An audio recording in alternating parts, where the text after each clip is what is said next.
Hello, this is Christian Witness here, and it's time for another reflection on Psalm 23.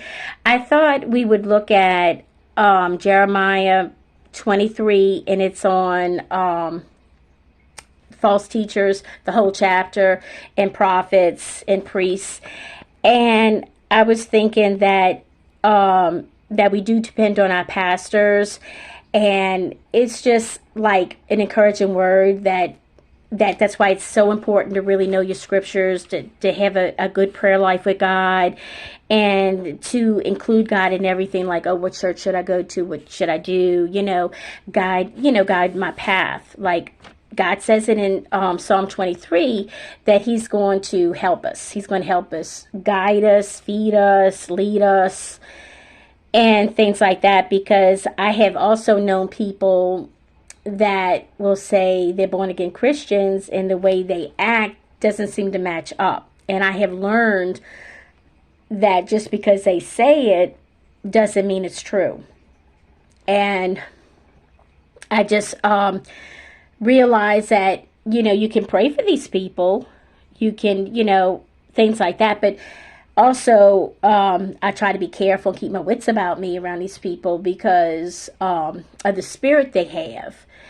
And I know that one of these ladies in particular that I've known is that she was saying that she was born again Christian and things like that. And it's interesting because I remember that basically I was talking to her about some of these false prophets and pastors or something, and just in general right now. And it was like I said, oh, do you know these pastors? I was going to tell her that, can you believe that people follow these pastors? And before I could get to that part about, can you believe people follow these pastors, I love them, I like them, oh yes, I like listening to them. And I just kind of let it drop and stuff like that. And I said, you just need to pray for somebody like that. But like I said, sometimes she can be a little verbal abusive in things, and some other things like that. And so I kind of even though she tries to come across like she's a really nice lady, she's sweet and all this, and that's not matching up all the time. And I think you just have to keep your wits about yourself, and you have to be alert when you're around people, especially if they say they're Christians or you meet them in church or whatnot.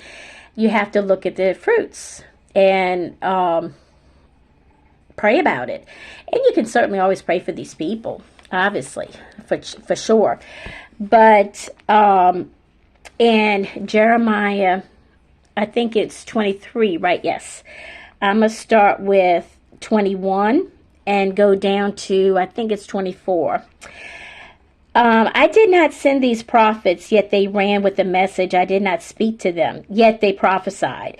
If they had really stood in my counsel, they would have enabled my people to hear my words and would have turned them back from the evil ways and the evil deeds. Am I a God who is only near? This is the Lord's declaration, and not a God who is far away. Can a man hide himself in secret places where I cannot see him? The Lord's declaration. Do I not fill the heavens and the earth? The Lord's declaration.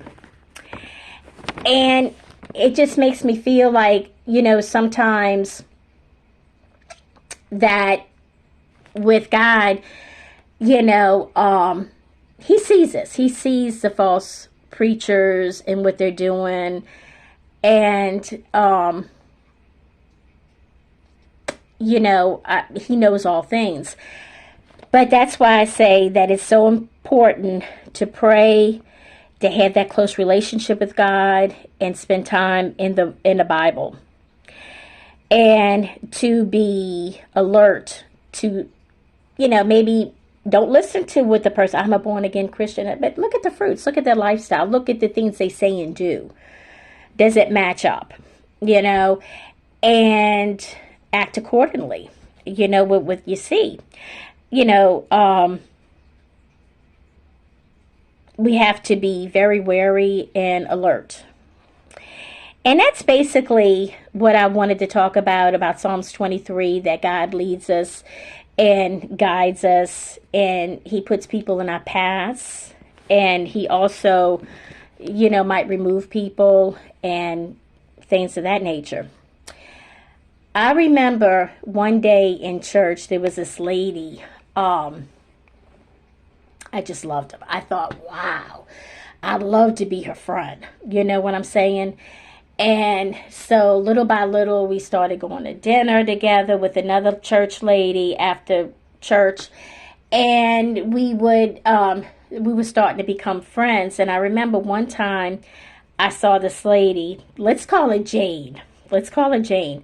So I saw Jane and I said, oh, there's Jane. And I said, let me go talk to her.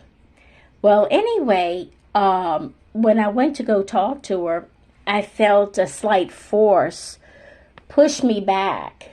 And I sort of fell on a bench, like, I sort of fell on a bench. And a drink spilled over. I think it was my drink even. And had some water, whatnot. And I thought to myself that, and I heard within myself, which I don't always have these experiences, but it was like a warning, don't go over there, it's not a good idea, stay away from that person. And she was talking to a few other people. So I was like, oh, the Lord can't be talking about Jane, not Jane. Maybe God's talking about, Jim, John, Bob, somebody else, not Jane. You know what I'm saying? There was a few people around her. And so sure enough, I got home, the phone rang, it's Jane. She says, what was that all about? And I told her, I'm kind of honest, and I said, oh, Jane, that I felt this force push me back. And when I was going up to you, and I felt like the Lord was telling me to stay away from that person.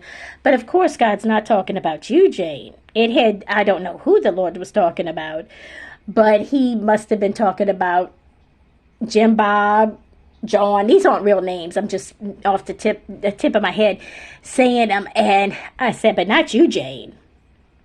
And it turned out that, I think the Lord was talking about Jane.